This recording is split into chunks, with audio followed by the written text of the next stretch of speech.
भूत प्रेत की कहानियाँ पढ़ने और सुनने में तो बहुत रोमांचक लगती है, लेकिन ज़रा सोचिए, अगर ऐसे ही कुछ वास्तव में आपके साथ घटित होने लगे तो क्या आप उसे रोमांचित कहेंगे या डर के मारे थर-थर काँपने लगेंगे। किसी परलौकिक शक्ति या प्रेत आत्मा का आसपास होने का एहसास भी शरीर में एक अजब सी सिरहन पैदा कर देता है।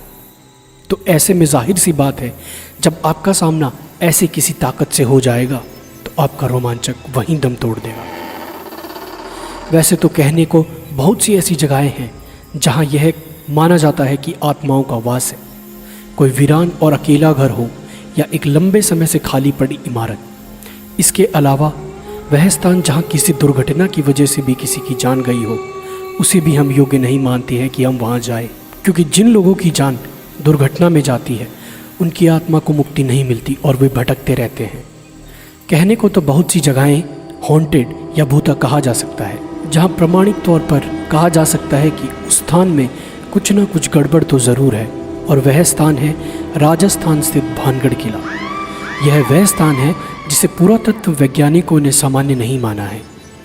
तभी तो राज्य सरकार द्वारा भानगढ़ किले के चारों तरफ व बाहर चेतावनी के तौर पर एक बोर्ड लगा हुआ है, जिसमें साफ साफ लिखा है कि सूर्य उदय होने से पहले और सूर्यास्त के बाद कोई भी इस किले में नहीं रुकेगा और नहीं आएगा। तो आखिर भानगढ़ में ऐसा क्या है जो आम जन को वहां रात के समय जाने से रोकता है? अगर कुछ है तो उसके पीछे क्या कारण है?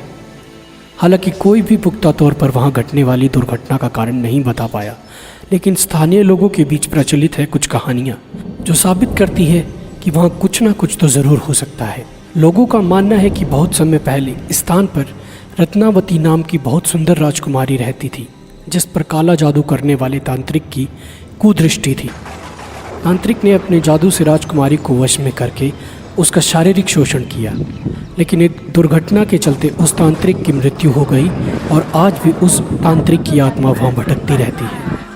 तांत्रिक के श्राप के अनुसार वह स्थान कभी भी बच नहीं सका। वहाँ रहने वाले लोगों की मृत्यु हो जाती है, लेकिन उनकी आत्मा को मुक्ति नहीं मिलती है। प्रचलित कहानी के अनुसार सिंधु देवड़ा महल के पास स्थित पहाड़ पर तांत्रिक क्रियाएं करता था। वह रानी रत्नावती के रूप पर आसक्त था।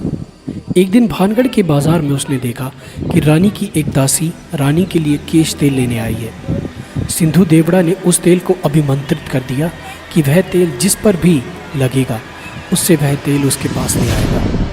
कहते हैं कि रानी ने जब तेल को देखा तो वह समझ गई कि यह तेल सिंधु देवड़ा द्वारा अभिमंत्रित है। तो कहते हैं कि रानी भी बहुत सिद्ध थी, इसलिए उसने पहचान कर ली और दासी से उस तेल को तुरंत फेंक देने को कहा। दासी